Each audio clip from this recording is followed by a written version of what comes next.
This summit survey is brought to you by African Renaissance.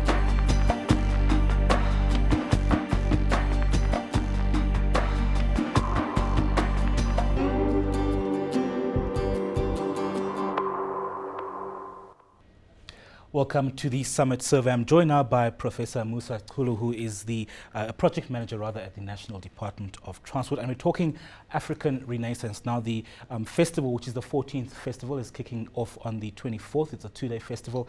And they're going to be looking at how you take the African Renaissance to the next step and translate it into deliverables for the African continent. Musa, thanks for joining us. Thank you. All right, for a while now, the African Renaissance concept has been really an emotional issue.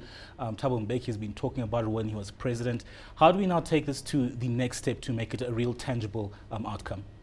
Well, firstly, it had to be emotional because Africa was emerging from a very dark period of colonialism and slavery. And then, of course, that took about 100 years of creating an emotional discourse around the African Renaissance, how to make it re-emerge, starting with Pixley Isaac's in 1906. But then, of course, after it's been accepted now, because there was a debate, discourse about reaffirming the African identity. That has been established now. Africa has been established as a player in global affairs.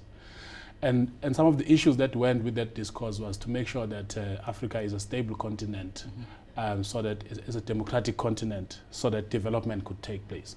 Now we've reached a stage where development has got to take place because the continent is stable, the continent is very, very democratic. Right.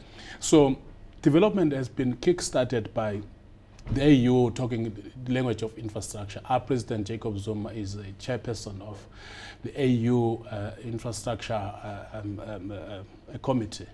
And in South Africa, the president, when he delivered the State of the Nation address, spoke a lot about infrastructure development. Now, for example, so the Department of Transport gets involved, for example, with African Renaissance as a result of its role in infrastructure development. Infrastructure development becomes key because it's what we need to get the continent connected. So we go under the theme Connecting Africa. Yeah, let me jump in there. We'll come back to the issue of the AU, but I want to touch on that issue of connectivity. And the key things, of course, there is the development of rail and air and infrastructure. Also, one of the things that is often overlooked is the issue of telecommunications between the various countries.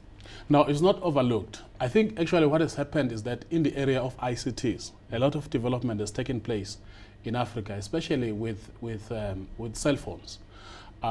Companies, South African companies who are doing business in Africa will tell you how much of that, how much success they have done, they have achieved in terms of that. So it's not like it's overlooked. I think it's being dealt with quite well, actually.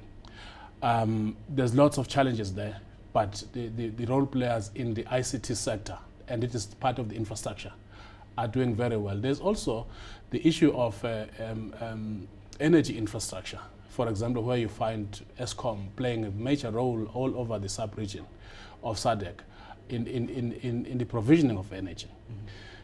But the issue of transport infrastructure becomes key and critical because you need transport infrastructure to promote trade and the free movement of people, so that while you deal with ICTs and while you deal with energy, you're able to make people to connect. You're able to make goods to move between countries, between all sorts of traders.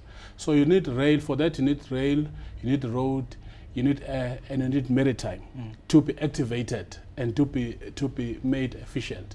So that's why for this year, there's a very strong focus on rail, road, air, and maritime in the SADC region, not just in South Africa. And there's looking at what future strategies should be done in order for rail, road, air, and maritime to be promoted in the entire African continent in order to promote trade and the free movement of people for tourism and for social reasons within the continent itself. In that way, as economics improve, the continent's economic growth will be boosted. Very quickly, in wrapping up, let me bring in the issue of participation by business. What's your take on how they are participating in this area of African Renaissance? It becomes very important because there are myths about doing business in Africa, which circulate in South Africa and elsewhere. So it becomes very important that those business people who are already doing business in Africa, MTN, Standard Bank and others, come forward to say, listen, we're doing the regulatory environment in Africa is good, your investment in Africa is secure, we have been there for 10, 20, 30 years and there's not been problems. In that way, you'll get more South African business, for example, going to the DRC, going to Ethiopia and other parts of the African continent, and vice versa. So that in that way you're promoting trade. But then you also need to integrate borders. You need to make sure that there's, people don't, and goods don't wait for hours or days at border gates. So this conference is looking at unlocking those aspects as well. Well, thank you very much. We'll leave it there for now. That is Professor Musa, who is a project manager at the National Department of Transport, and we're talking about the 14th African Renaissance Festival, which is on the 24th and the 25th of May. Thanks for watching.